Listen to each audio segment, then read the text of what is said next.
大家好，歡迎嚟到不能肚餓嘅頻道。呢段片裏面都會加入配音，睇下大家鍾唔鍾意。歡迎留言話俾我知。嚟緊會介紹 Sukiya， 佢係一間連鎖日式平價牛當飯。我自己食過好多次，都猶豫好唔好介紹。但係佢品質穩定，又抵食，而且仲要好味，實在好值得推介。In case 如果你未食過，更加唔可以錯過。特別係遊客，因為佢上菜速度好快，你可以慳時間又食到一餐好味嘅日式牛當飯。好多謝你睇落去啊！記得佢啱啱嚟香港嘅時候排晒隊，不過依家好似冇咁多人食，所以希望可以支持下。Sukiya 佢有好多分店，你可以搜尋佢嘅官網留意分店地址資料。今日嚟到太古分店，一齊睇下個餐牌先。首先你可以揀自己中意嘅菜式，然後再考慮想食嘅份量。例如揀 S 就係代表細碗飯，揀 L 就係最大碗啦。如果唔確定，你可以揾店員幫手，佢哋通常服務態度好好。拍呢條片係我自己全自費，如果大家鍾意嘅話，希望你可以幫手訂閱、留言或者俾個讚好。觀眾你嘅支持就係我拍片嘅最大動力，好多謝你。你可以按台上面嘅服務中叫嘢食。第一樣食嘅係香蔥溫泉蛋牛當，加咗12蚊配青菜套餐，有嘢飲同埋菜。如果將飲品轉做味噌湯，加多5蚊就可以啦。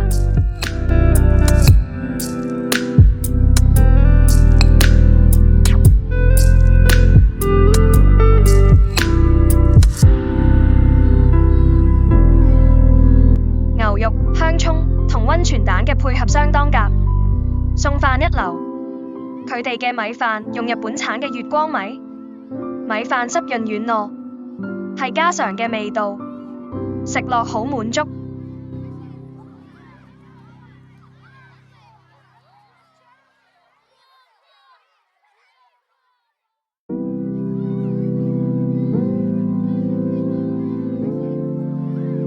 至於個豬肉味噌湯同菜就冇乜特別，係家常均衡嘅一餐。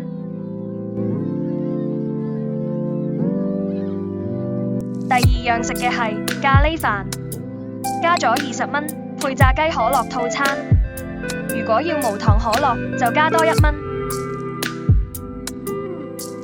我好鍾意佢嘅咖喱飯，佢唔係淨係得個汁，你可以見到咖喱裡面有好多蔬菜蓉、洋蔥粒，而且香而不辣，配合日本米，餸飯簡直一流。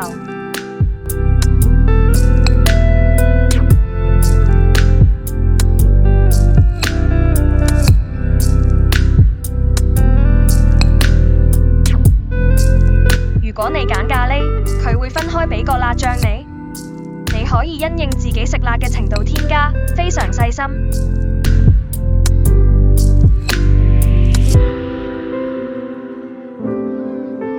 跟餐嘅炸雞，外面脆皮，內裏肉質細滑，仲有肉汁，而且有調味，係日式嘅炸雞風味，唔錯唔錯。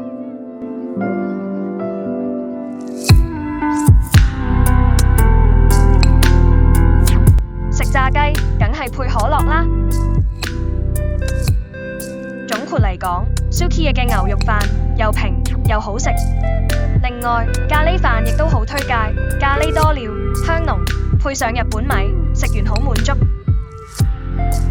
今次都係配音系列嘅試驗片，我會做幾集試下。